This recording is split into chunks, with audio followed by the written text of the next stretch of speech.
विदेश से नहीं खरीदेंगे।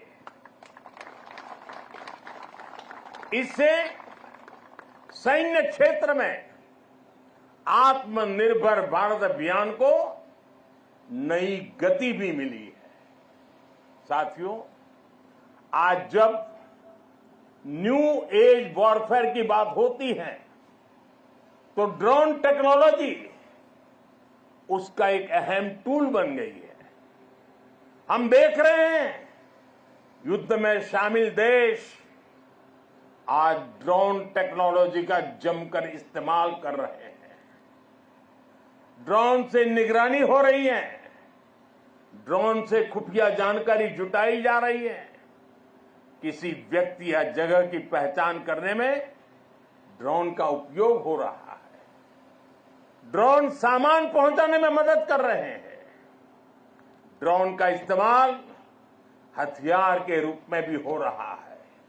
इतना ही नहीं, ड्रोन पारंपरिक एयर डिफेंस के लिए भी चुनौती बनकर के उभर रहा है। ऐसे में भारत भी ड्रोन टेक्नोलॉजी की मदद से अपनी सेनाओं को, अपने सुरक्षा बलों को सशक्त कर रहा है।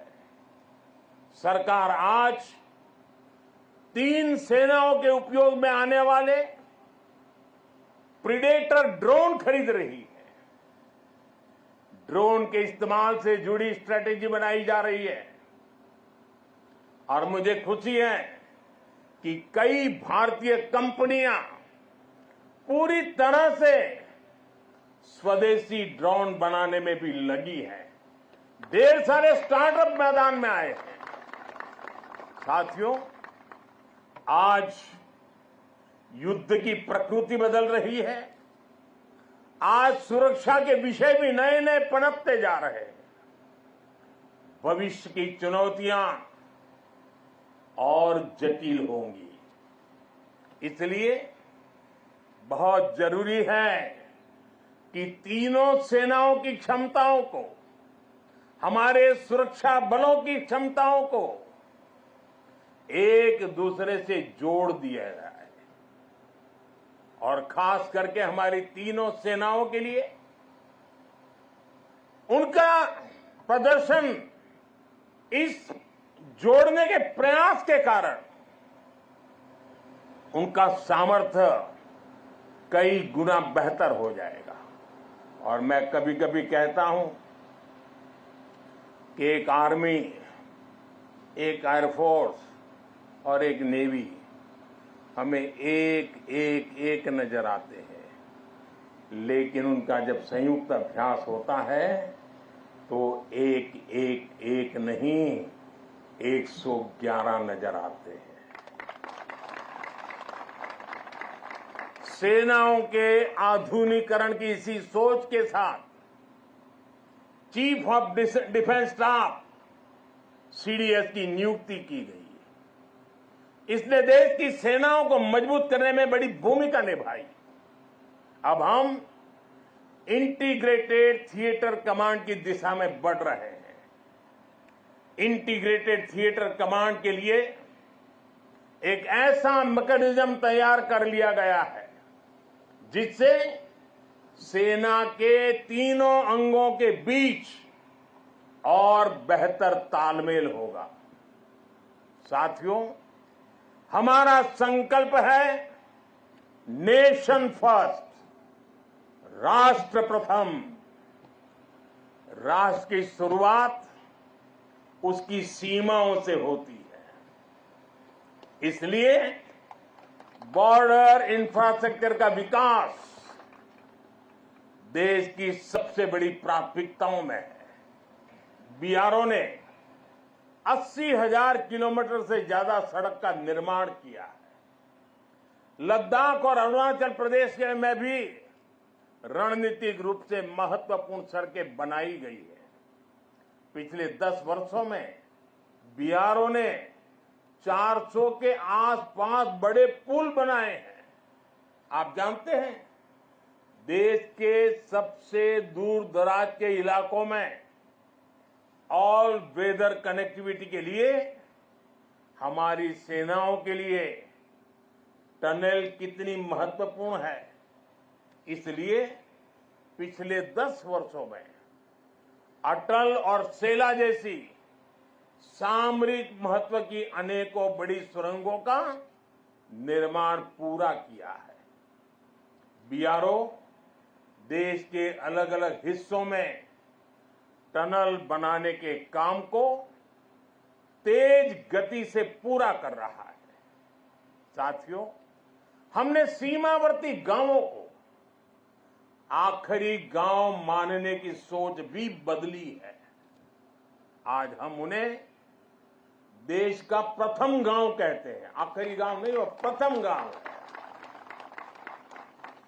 वाइब्रेंट विलेज योजना के तहत देश के प्रथम गांवों का विकास किया जा रहा है।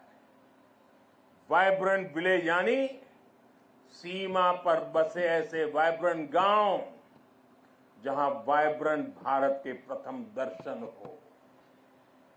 हमारा देश का तो ये विशेष सौभाग्य है कि हमारे ज्यादातर सीमावर्ती इलाकों को प्रकृति ने विशेष आशीर्वाद दिया है। वहां पर्यटन की अपार संभावनाएं हैं। हमें उसे तराशना है, निखारना है। इसके जरिए इन गांवों में बसे नागरिकों का जीवन बेहतर होगा, उन्हें नए अवसर मिलेंगे। वाइब्रेंट विलेज अभियान के जरिए हम ये होता देख रहे हैं। आप ही के यहाँ आसपास के जो दूर दराज के आखिरी गांव कहे जाते थे, जो आज पहले गांव है, वहां सीवीड का काम आपकी नजरों के सामने तेजी से बढ़ रहा है। बहुत बड़ा आर्थिक नया एक क्षेत्र खुल रहा है। यहां मैंग्रोव के पीछे एक बड़ी ताकत हम लगा रहे हैं। वो देश के पर्यावरण के लिए तो बहुत सुनहरा अवसर है, लेकिन ये मैंग्रोव के जो जंगल तैयार होंगे वो यहां के टूरिस्टों के लिए, और जैसे धोरडों में रणोत्सव ने पूरे देश और दुनिया को आकर्षित किया है, देखते ही देखते ये इलाका टूरिस्टों का स्वर्ग बनने वाला है, आपकी आंखों के सामने बनने वाला है। साथियों, इस विजन को आगे बढ़ाने के लिए हमारी सरकार के मंत्री भी सीमावर्ती वाइब्रेंट विलेज में जा रहे हैं। आज वो वाइब्रेंट विलेज में रुकते हैं जहां ज्यादा से ज्यादा समय बिताते हैं। ऐसे में देश के लोगों में भी इन गांवों को लेकर आकर्षण बढ़ रहा है, उत्सुकता बढ़ रही है। साथियों, राष्ट्रीय सुरक्षा के साथ एक और पहलू जुड़ा हुआ है जिसकी उतनी चर्चा नहीं होती। ये है बॉर्डर टूरिज्म, और इसमें हमारे कच्छ के पास अपार संभावनाएं हैं। इतनी समृद्ध विरासत, आकर्षण और आस्था के इतने अद्भुत केंद्र और प्रकृति की अद्भुत देन। गुजरात में कच्छ और खंभात की खाड़ी के मैंग्रोव फॉरेस्ट बहुत महत्वपूर्ण है। गुजरात के समुद्री तटों पर समुद्री जीवों और वनस्पतियों का पूरा इकोसिस्टम है। सरकार ने भी मैंग्रोव के जंगलों के विस्तार के लिए कई कदम उठाए हैं। पिछले वर्ष लॉन्च की गई मिस्टी योजना पर सरकार तेजी से काम कर रही है। साथियों, यूनेस्को वर्ल्ड हेरिटेज साइट में हमारा धोलावीरा ये भी शामिल है, और वो तो हमारे देश के हजारों साल के सामर्थ्य की पहचान है। धोलावीरा में सिंधु घाटी की सभ्यता के अवशेष बताते हैं कि हजारों वर्ष पूर्व वो शहर कितने व्यवस्थित तरीके से बसा हुआ था। यही गुजरात के समुद्र से थोड़ी दूरी पर लोथल जैसे व्यापारिक केंद्रों ने भी एक समय में भारत की समृद्धि के अध्याय लिखे। लखपत में गुरु नानक देव जी की चरण रज है।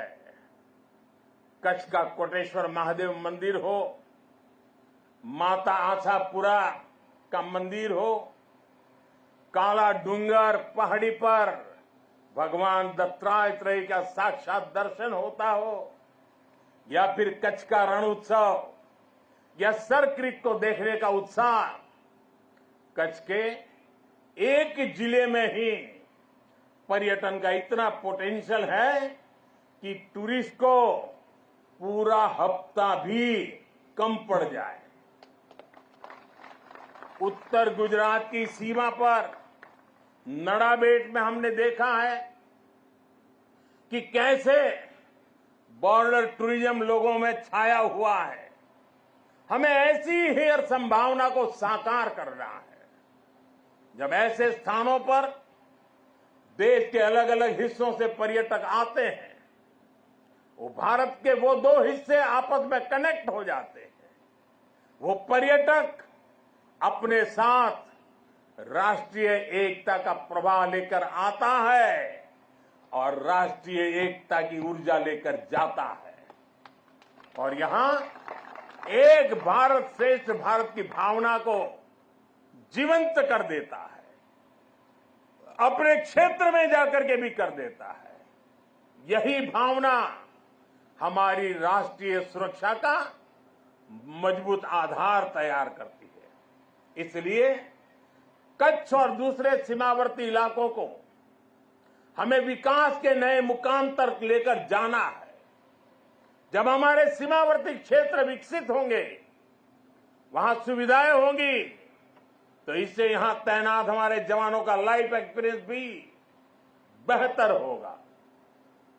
साथियों, हमारा राष्ट्र जीवंत चेतना है, जिसे हम मां भारती के रूप में पूजते हैं। हमारे जवानों के तप और त्याग के कारण ही आज देश सुरक्षित है, देशवासी सुरक्षित है। सुरक्षित राष्ट्र ही प्रगति कर सकते हैं। इसलिए आज जब हम विकसित भारत के लक्ष्य की ओर इतनी तेजी से बढ़ रहे हैं, तो इसमें आप सब इस स्वप्न के रक्षक हैं। आज हर देशवासी अपना 100% देकर राष्ट्र के विकास में अपना योगदान दे रहा है, क्योंकि उसे आप पर भरोसा है। मुझे विश्वास है आपका ये शौर्य इसी तरह भारत के विकास को बल देता रहेगा। इसी विश्वास के साथ आप सबको एक बार फिर दीपावली की हार्दिक शुभकामनाएं। आप सबका बहुत बहुत धन्यवाद। मेरे साथ बोले भारत माता की, भारत माता की, भारत माता की, भारत माता की। वंदे